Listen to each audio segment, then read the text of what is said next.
Builders for Equity helps at-risk youth obtain skills that will help them succeed academically and professionally. Joining us today from Dream Builders for Equity is Michael Woods and Neal Richardson, both co-founders. Thank you for being here and welcome back to the station. You've been here before. You got a lot going on. So before we get into the details of some of the timely stuff that's coming up, I really want people to understand what Dream Builders for Equity actually is, how it was started, why it was started, and what it does. Maybe you could start us off, Michael. Yeah, so what we do with Dream Builders is we rehab properties north of Del Mar. We do it with high school students, and we give those high school students equity in the properties. So every time we sell a home, 30% of those funds go directly to our students in scholarship form. But not only that, the students are making $9 to $15 an hour, so that's the youth employment component. But then they are also required to journal throughout this entire process.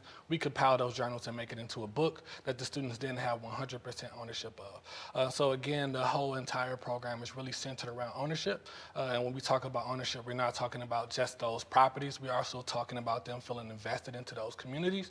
But then they're also being authors and receiving revenue from those properties. But they also are owners of their stories and narratives. Right. And what's so interesting is you say it with such ease, but really what you're doing is it's really heavy stuff. I mean, and you're a lot of layers to it. So we're going to kind of unpack this. We have some photos, and Neal, add to this. So we're talking about youth, at-risk youth, and ages. What ages? Ages 16 to 24. 16 to 24. Yeah, and so these are kids that come to you either directly through a referral or some schools that you work with. Yeah, definitely. So we work with a few schools in the St. Louis public school districts, really focused on students that have high potential, but they just need the extra piece of support to kind of close that gap for them to really take that next step in life. So a lot of our students, they're already extremely intelligent, extremely smart, but they may have had some behavioral challenges or other issues, just like any other student does in high school or a young adult. And we want to really provide that mentorship and support to encourage them to take ownership of their future in the same ways that Michael described. Well, let's take a look at some of the photos that you have. So you're teaching the students completely skills in terms of contracting, of redoing full rehabs here. Yeah. And so this is kind of the before and after. And then let me get this straight, which is a really unique component. After you do this full rehab of these properties, you put them on the market. And when you get a buyer, yes, the students who are participating in your program, they actually get a portion of the sale. Is that correct? Yeah, so 30% of those funds go directly to our young people, and that's in scholarship form. And again, one of the great things about the house we're actually looking at now is that it actually sold before it hit the market. Wow. I know Neal always like to really speak on the fact that a lot of people think that people don't want to actually move back into these North City communities. But as Neal always says, is that it's really about the inventory. And that's what we're trying to do with Dream Builders, is create the inventory of beautiful homes, because people actually do want to come back to these communities.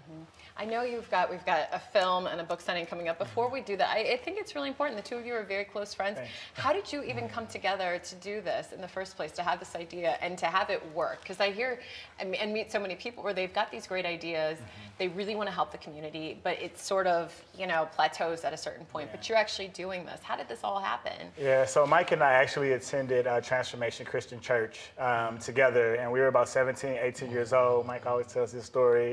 We were both young kids attending church on our own, and we both have a strong faith in God, and that whatever we believe that we can accomplish, that God puts on our heart to accomplish, that it will work out.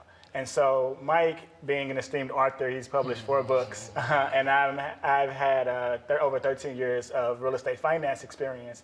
We wanted to use those talents and gifts that God blessed us with in order to empower others and communities.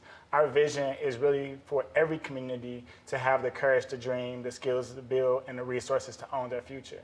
And so Mike and I really believe if people have the opportunity to learn the necessary skills to take ownership of their future, that they will use that as fuel to move to the next level. And our students are a clear testament of that, as they've been super successful with the books. They've sold over 600 books.